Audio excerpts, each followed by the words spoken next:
Hello student, welcome to unique Shikshan Sansthan Sikar. मैं गोकुल आज आपके लिए इस वीडियो में लेके आया हूँ क्लास 8 विज्ञान विषय का चैप्टर नंबर हमारा 3 चल रहा था, संश्लेषित रेशे व प्लास्टिक। और उससे जो प्रीवियस वीडियो था उसमें हमने पढ़ा था प्लास्टिक जो है उनके प्रकार पढ़े थे हमने, और थर्मोसेटिंग और थर्मोप्लास्टिक उसके बारे में जाना था। फिर जैसे हमने बेकेलाइट है प्लास्टिक उसके बारे में, मेलेमाइन प्लास्टिक उसके बारे में पढ़ा था, और प्लास्टिक विकल्प पदार्थ के रूप में कैसे यूज़ होता है उसके बारे में हमने जाना था। और आज का हमारा जो टॉपिक रहने वाला है वो रहेगा प्लास्टिक के अभिलाक्षणिक गुणधर्म। प्लास्टिक के कौन कौन से गुणधर्म होते हैं, कौन कौन सी विशेषताएं होती है, उसके बारे में हम अब पढ़ने वाले हैं। तो प्लास्टिक के गुणधर्म से पहले पढ़ने से पहले हमें ये जानना आवश्यक है कि प्लास्टिक है वो हमारे जो डेली रूटीन है या हमारे जीवन का एक महत्वपूर्ण हिस्सा बन चुका है। और वर्तमान में ज़्यादातर जो वस्तुएं हम जिसका हम उपयोग करते हैं वो सामान्यतः किसकी बनी होती है, प्लास्टिक की बनी होती है। क्यों? क्योंकि एक तो ये सस्ता होता है और आसानी से उपलब्ध होने वाला होता है, जिसके कारण इनमें कई ऐसी खूबी है, और उन खूबियों के कारण ये जो व्यक्ति है उनको ये अपनी तरफ मोल लेता है, और जिसका उपयोग व्यक्ति है वो दिन प्रतिदिन करता जाता है। तो हम अभिलाक्षणिक गुणधर्म में जो पढ़ने वाले हैं, तो सबसे पहले हम पढ़ेंगे कि प्लास्टिक अन्य अभिक्रियाशील होता है। पहला जो गुण है वो होता है प्लास्टिक अन्य अभिक्रियाशील होता है।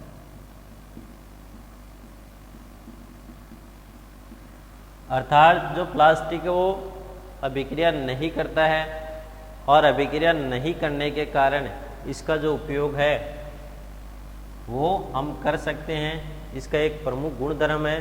तो ये जैसे अम्ल है, जल है, क्षार है, उनसे किसी प्रकार की अभिक्रिया नहीं करता, और नहीं करने के कारण इसका उपयोग है वो अधिक किया जाता है।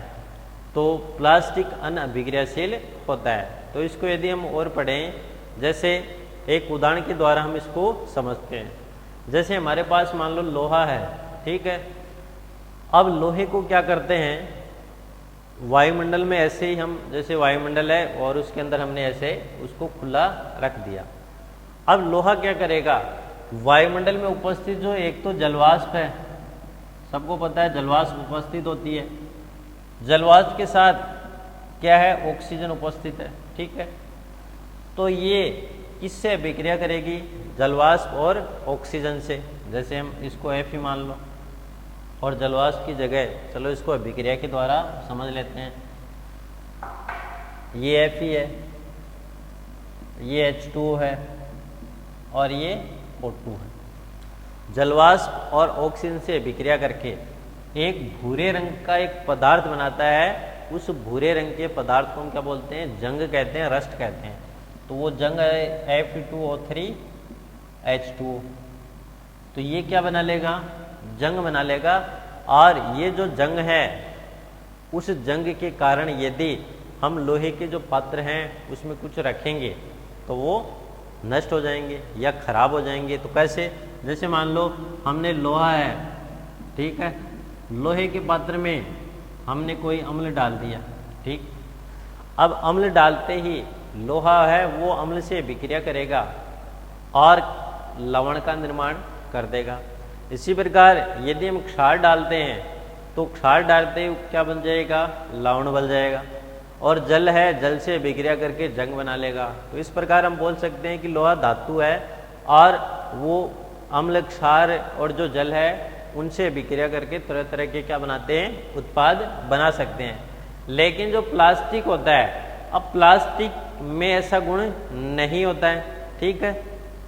प्लास्टिक में ये सब प्रक्रिया नहीं होती है। क्यों नहीं होती है? पहली बात, यदि प्लास्टिक के अंदर जल डाल दे, अम्ल डाल दे, क्षार डाल दे, तो वो किसी प्रकार की अभिक्रिया नहीं कर पाता है। अर्थात प्लास्टिक का क्या नहीं हो पाता है, संक्षारण। क्या नहीं हो पाता है, संक्षारण। लेकिन जो लोहा होता है तो लोहे का क्या हो जाता है, संक्षारण हो जाता है। क्यों? क्योंकि वो अभिक्रियाशील क्या है, धातु है, और प्लास्टिक अनअभिक्रियाशील धातु है। इसलिए संचारण नहीं होने के कारण इस प्लास्टिक का उपयोग विभिन्न रसायनों, विभिन्न प्रकार के जो रसायन हैं, रसायनों को संग्रहित करने के लिए किया जाता है। रसायनों को संग्रहित करने के लिए इसका जो उपयोग है वो किया जाता है। तो इस प्रकार हम देखें कि प्लास्टिक अनअभिक्रियाशील होता है, इसलिए वो किस प्रकार से उपयोगी है। सेकेंड हम पढ़ते हैं, प्लास्टिक हल्का, प्रबल व चिरस्थायी होता है। सेकेंड इसका यदि हम गुण पढ़ें तो अगला पॉइंट होगा प्लास्टिक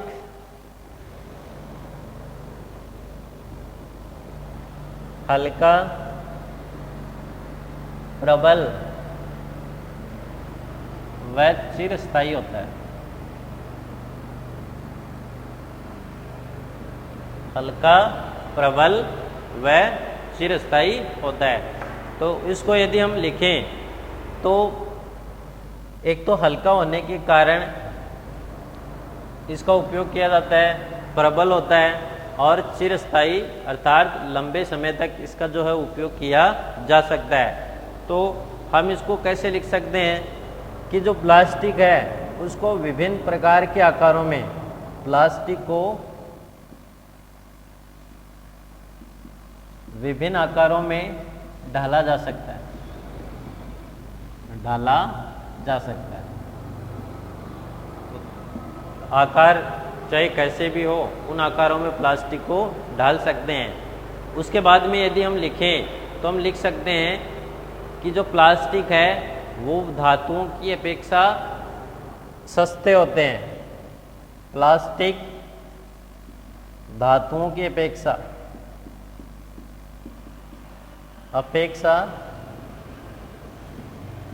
सस्ते होते हैं, अतः इनका उपयोग विभिन्न उद्योगों, विभिन्न प्रकार के उद्योगों में आसानी से किया जाता है। यह हम लिख सकते हैं काफ़ी उपयोगी है उद्योगों में व घरेलू कार्यों में काफ़ी उपयोगी है, काफ़ी उपयोगी है। तो प्लास्टिक प्रबल, हल्का व चिरस्थायी होने के कारण इसे हम विभिन्न आकारों में ढाल सकते हैं, और प्लास्टिक धातु की अपेक्षा सस्ता होता है, अतः इनका उपयोग हम कहाँ कर सकते हैं, विभिन्न प्रकार के उद्योगों में, और जो घरेलू कार्य है उसमें इसका उपयोग काफ़ी अधिक मात्रा में जो है वो किया जाता है। अगला हम देखें, थर्ड इसका प्लास्टिक कुचालक होते हैं। थर्ड इसका यदि हम प्रॉपर्टी देखें या अभिलाक्षणिक गुणधर्म देखें तो थर्ड इसका है प्लास्टिक कुचालक होता है।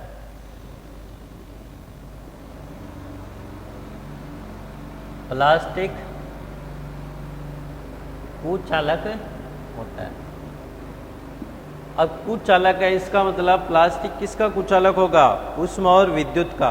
इसलिए जो बिजली के जो तार होते हैं, और खासकर बिजली के तारों के अलावा जो खाने बनाने के पात्रों के हत्थे होते हैं, उनमें इसका उपयोग किया जाता है, कुचालक होता है। अब प्लास्टिक कुचालक होने के कारण बिजली के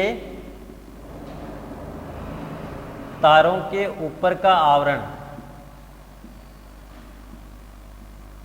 बिजली के तारों के ऊपर का आवरण तथा जो खाना बनाने के पात्र, खाना बनाने के पात्रों के हत्थे किसके बने होते हैं, प्लास्टिक के बने होते हैं। अब ये कुचालक होगा तो जो तार होते हैं बिजली के, उनके चारों तरफ जो आवरण बना होता है वो किसका होता है, प्लास्टिक का होता है। सेकेंड हम देखते हैं कि प्लास्टिक जो है कुचालक होने के कारण जो खाना बनाने के बर्तन होते हैं, खासकर जो कुकर होता है, अब उस कुकर के जो हत्थे होते हैं वो किसके बने होते हैं, प्लास्टिक के बने होते हैं। तो इस प्रकार हमने जो प्लास्टिक है उसके अभिलाक्षणिक गुणधर्म उसको अच्छे से जाना। अब हम कुछ महत्वपूर्ण बिंदु हैं उसके बारे में, प्लास्टिक के कुछ महत्वपूर्ण बिंदु है उसके बारे में हम देखते हैं। तो अगला हमारा जो पॉइंट होगा महत्वपूर्ण बिंदु। महत्वपूर्ण बिंदु में हम वो पढ़ेंगे कि जो कई प्लास्टिक ऐसी होती है जिनका उपयोग कुछ विशेष कार्यों के लिए किया जाता है। उन प्लास्टिकों में कुछ ऐसी विशेषताएं होती है जिसके कारण वो अपने आप में एक खूबी लिए हुए होती हैं। जैसे सबसे पहले हम पढ़ते हैं कि जो प्लास्टिक है, प्लास्टिक का जो यूज होता है, ठीक है, वो जो दवा है तो दवा की गोलियों को पैक करने हेतु, दवा की गोलियों को पैक करने हेतु, तो दवा की गोलियां जो होती है उनको पैक करने के लिए हम किसका उपयोग करते हैं? प्लास्टिक का उपयोग करते हैं। उसके पश्चात जैसे घावों को सीने के धागे, जब चोट लग जाती है तो घाव हो जाता है, तो उस घाव को डॉक्टर सीने के लिए जो धागे का उपयोग करता है वो धागे किससे बने होते हैं? प्लास्टिक जो है उससे निर्मित होते हैं। फिर जैसे चिकित्सक जो होते हैं, डॉक्टर जो होते हैं, चिकित्सक के दस्ताने, डॉक्टर के जो दस्ताने होते हैं वो भी किससे निर्मित होते हैं? प्लास्टिक से निर्मित होते हैं। उसके बाद में जैसे हम देख सकते हैं कि विभिन्न प्रकार के चिकित्सीय यंत्र, तो उनमें भी किसका उपयोग किया जाता है? प्लास्टिक का उपयोग किया जाता है। सेकंड हम इसमें देख रहे हैं जो माइक्रोवेव ओवन होता है,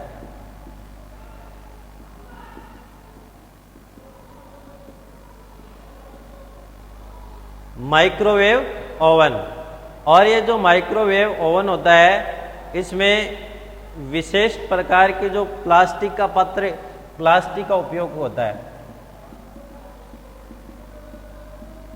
विशेष प्रकार के प्लास्टिक का यूज होता है। किसमें? माइक्रोवेव ओवन में विशेष प्रकार की प्लास्टिक का उपयोग होता है। और वो प्लास्टिक जब यदि माइक्रोवेव ओवन को गर्म किया जाता है तो वो क्या होता है? पिघलता नहीं है, पिघलता नहीं है। तो विशेष प्रकार की प्लास्टिक होती है और उस प्लास्टिक को यदि गर्म भी किया जाए माइक्रोवेव ओवन में, जब उसको रख के गर्म करते हैं तो वो प्लास्टिक क्या होता है? पिघलता नहीं है। थर्ड यदि हम पढ़ें तो एक जो प्लास्टिक होती है टेफ्लॉन,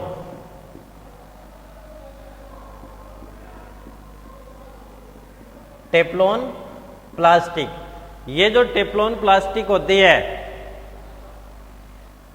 इसमें एक प्रमुख गुण होता है कि ये जो है उसमें खासकर जल है और तेल, वो चिपकता नहीं है। जल और तेल इस प्लास्टिक के ऊपर चिपकता नहीं है, तो इसलिए उसको उपयोग कहाँ करते हैं? जो खाना बनाने के पात्र आते हैं, खासकर जो कढ़ाई होती है, आजकल हम जो मार्केट से कढ़ाई खरीदते हैं उस कढ़ाई जो होती है तो उसमें अंदर की तरफ एक विशेष प्रकार की प्लास्टिक की परत होती है, उस प्लास्टिक को बोलते हैं टेफ्लॉन। अब ये टेफ्लॉन है तो इसमें क्या होता है, जब इसके अंदर हम खाना बनाते हैं तो पहले तो ये ऊष्मारोधी होती है, अर्थात ऊष्मा है उससे पिघलती नहीं है। सेकंड, इसमें क्या है, जल और तेल यहाँ सतह पर चिपकता नहीं है और इसको आसानी से साफ भी किया जा सकता है। तो एक इसमें उत्तम गुण होने के कारण इसका उपयोग जो है वो भी आसानी से कर लिया जाता है। अगला जो पॉइंट रहने वाला है वो है प्लास्टिक और पर्यावरण। तो हमारा अगला जो पॉइंट होगा उसका नाम है प्लास्टिक और पर्यावरण। प्लास्टिक व पर्यावरण। अब प्लास्टिक है वो पर्यावरण के लिए किस प्रकार से उपयोगी है तो उसके बारे में अब हम देखने वाले हैं। तो प्लास्टिक है, हम देखते हैं कि चारों तरफ हम जो चारों तरफ पर्यावरण में देखते हैं वो लगभग हम जो प्लास्टिक की वस्तुएं वो चारों तरफ देख सकते हैं, और खासकर जो प्लास्टिक की थैलियां हम पर्यावरण में चारों तरफ बिखरी हुई देखते हैं। अब ये पर्यावरण में बिखरी है, इसके कारण पर्यावरण का क्या कर रही है, प्रदूषण कर रही है, और प्रदूषण करने के दौरान ये पर्यावरण के लिए घातक परिणाम है वो सामने लेके आती है भविष्य के लिए।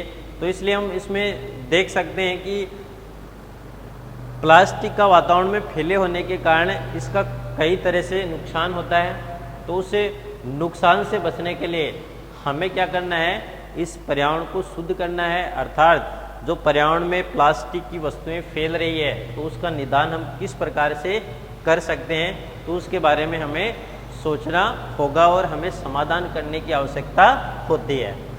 अब हम इसमें देखेंगे कि प्लास्टिक जो है उसमें सामान्यतः हम देखते हैं जो पदार्थ होते हैं वो दो तरह के होते हैं। एक तरह का यदि पदार्थ हम देखें तो एक होता है जैव निम्नीकरणीय, जैव निम्नीकरणीय, और एक होता है अजैव निम्नीकरणीय, अजैव निम्नीकरणीय। अब जैव निम्नीकरणीय पदार्थ क्या होते हैं, जैव निम्नीकरणीय पदार्थ वे होते हैं जिन पदार्थों का सूक्ष्म जीवों द्वारा आसानी से विघटन किया जा सकता है, जैव निम्नीकरणीय पदार्थ कहलाते हैं। जैसे फसलों के अपशिष्ट हैं, फसलों के अपशिष्ट, घरेलू अपशिष्ट, तो ये सब क्या है, जैव निम्नीकरणीय पदार्थ हैं। और अजैव निम्नीकरणीय पदार्थ कौन से होते हैं, वे पदार्थ जिनका सूक्ष्म जीवों के द्वारा आसानी से विघटन नहीं किया जा सकता, अजैव निम्नीकरणीय पदार्थ कहलाते हैं। जैसे खासकर जैसे कांच है, प्लास्टिक है आदि क्या है, अजैव निम्नीकरणीय पदार्थ कहलाते हैं। उसके बाद में हम देखते हैं कि जो प्लास्टिक है उसका पर्यावरण पर किस प्रकार से नुकसान होता है या पर्यावरण के लिए किस प्रकार से घातक होता है। तो हमें पता है कि जो प्लास्टिक है उसका अपघटन नहीं हो पाता है। तो प्लास्टिक का अपघटन नहीं होता है तो इसका क्या कारण उत्पन्न हो सकते हैं, तो हमें ये ध्यान रखना है कि प्लास्टिक जो है या प्लास्टिक से निर्मित वस्तुएं हैं, उन वस्तुओं को अपघटित होने में कई वर्षों का समय लग जाते हैं, और जब कई वर्षों का समय लग जाता है तो ये पर्यावरण में क्या करते हैं, विषैले प्रभाव जो है वो उत्पन्न करते हैं। अतः हमें जब भी मार्केट से कुछ खरीदना हो तो जो कपास है या फिर जो जूट है उनके थैले जो हैं उनका उपयोग करना चाहिए, अपने साथ उन थैलों को ले जाना चाहिए ताकि हम जो भी वस्तु खरीदें उनमें डला के अपने घर को ले आएं। उसके बाद में यदि हम देखें कि जो प्लास्टिक है, तो प्लास्टिक जो है उसको यदि जलाया जाए, तो प्लास्टिक को यदि हम जलाते हैं तो जलाने से क्या होगा, प्लास्टिक से निकली जो विषैली गैसें हैं वो वायुमंडल में फैल जाएगी, और वायुमंडल में फैलने के कारण वायु प्रदूषण होगा, और इससे व्यक्तियों में जो फेफड़ों संबंधी जो जितनी भी बीमारियां हैं वो फेफड़ों संबंधी बीमारियां उत्पन्न हो जाएगी। इसलिए हम प्लास्टिक जो है उसको सुरक्षित रखना है, पर्यावरण को सुरक्षित रखना है, प्लास्टिक से निर्मित वस्तुओं को पर्यावरण में बचाकर रखना है। और ये यदि हम सब करते हैं तो हमारे लिए या हमारे स्वास्थ्य के लिए उत्तम रहेगा। यदि हम इनके ऊपर कंट्रोल नहीं कर पाते हैं तो ये हमारे स्वास्थ्य के लिए क्या हो सकता है, घातक सिद्ध हो सकता है। उसके बाद में हम देखेंगे कि प्लास्टिक का पुनर्चक्रण हमें आवश्यक रूप से करना होता है, पुनर्चक्रित हमें प्लास्टिक को करना आवश्यक है, और प्लास्टिक को पुनर्चक्रित करके हम प्लास्टिक है उनके अविवेकपूर्ण उपयोग जो है उनसे हम काफ़ी हद तक बच सकते हैं। तो इसलिए पुनर्चक्रण की आवश्यकता अत्यधिक महत्वपूर्ण है। फिर हम लिख सकते हैं कि प्लास्टिक के पुनर्चक्रण के लिए हमें 5R जो सिद्धांत है वो उपयोग में लेना चाहिए। कौन सा सिद्धांत, 5R सिद्धांत। अब 5R सिद्धांत है क्या, 5R सिद्धांत, 5R का मतलब इसमें 5R है, उसके बारे में हमें पढ़ना है। तो सबसे पहले है रिड्यूस, REDUCE, ऐसी। रिड्यूस का मतलब होता है उपयोग कम करिए, CE उपयोग कम करिए। सेकंड जो R है उसका उपयोग है पुनः उपयोग कीजिए, रीयूज, रीयूज, पुनः उपयोग कीजिए। थर्ड आर हम देखें तो रिसाइकल, रिसाइकल, पुनः चक्रित कीजिए।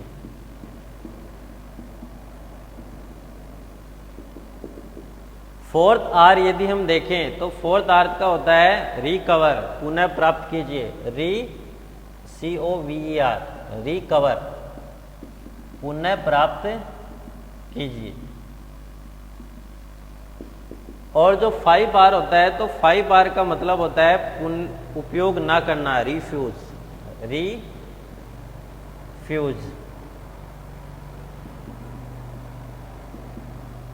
पुनः उपयोग ना करना।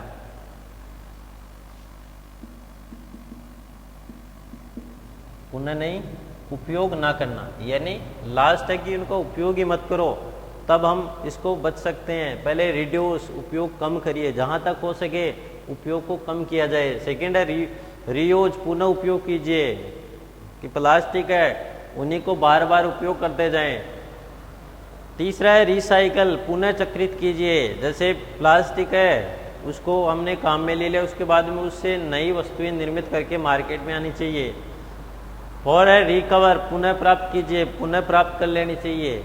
और 5 है रिफ्यूज, रिफ्यूज का मतलब आप उपयोग करना ही बंद कर दीजिए या उपयोग ही ना कीजिए। तो इस प्रकार हम इन 5 आर सिद्धांत को फॉलो करते हुए क्या कर सकते हैं, हमारी आदतों को विकसित करके पर्यावरण जो है उसमें जो जैव अनिम्नीकरणीय पदार्थ जो प्लास्टिक है उनका यदि उपयोग बढ़ रहा है तो उसको हम काफ़ी हद तक क्या कर सकते हैं, कंट्रोल कर सकते हैं।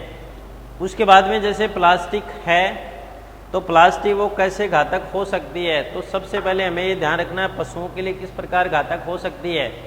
अब हमें पता है कि प्लास्टिक में घरेलू जो कचरा होता है, घर की जितनी भी महिलाएं होती हैं वो घरेलू कचरे को प्लास्टिक की थैली में बांध के क्या कर देती हैं, बालकनी से बाहर फेंक देती हैं। और जो आवारा पशु आते हैं वो आवारा पशु उनको क्या कर लेते हैं, खा लेते हैं। अब खाने से उन फलों के जो छिलके हैं या सब्जियों के छिलके, उनके साथ जो प्लास्टिक है वो भी उनके शरीर के अंदर चली जाती है और शरीर में जाकर उनकी जो आमाशय है उनकी भित्ति में या जो आंत है उनकी भित्ति में चिपक जाती है, जिससे भोजन का पाचन और अवशोषण नहीं हो पाता है। और वो जो पशु है जिसने प्लास्टिक को फलों के साथ खाया है, छिलकों के साथ खाया है, तो वो उनके लिए घातक सिद्ध हो सकता है और वो मृत्यु भी प्राप्त कर सकता है। वो पशु है उसकी मौत भी हो सकती है। इसलिए प्लास्टिक है उसको हमें इसी तरह नहीं फेंकना चाहिए। सेकेंड हम देख सकते हैं कि जो प्लास्टिक है वो पर्यावरण में घूमती है और पर्यावरण में घूमने से क्या होता है, जितने भी जो नालियाँ हैं तो उस नालियों में वो प्लास्टिक की झिल्लियाँ आके नालियों को क्या कर देती है, अवरुद्ध कर देती है।